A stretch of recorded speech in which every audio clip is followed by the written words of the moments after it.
বাচ্চা, মানে নামাজের সময় সবসময় মোজা পরতে পারি না। দেখা যায় কি যে মোজা পরলে পাটা অনেক জ্বলে, ঘামে।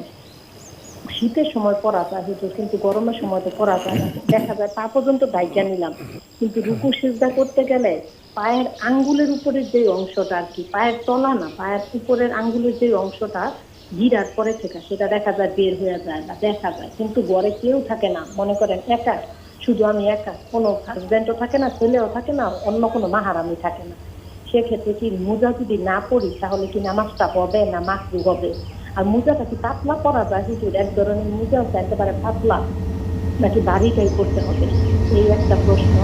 আর দ্বিতীয় একটা প্রশ্ন হচ্ছে হুজুর, মানে আমার ভাই নাই, বাবা নাই, দুই বোন ছিল, এক বোন মারা গেছে।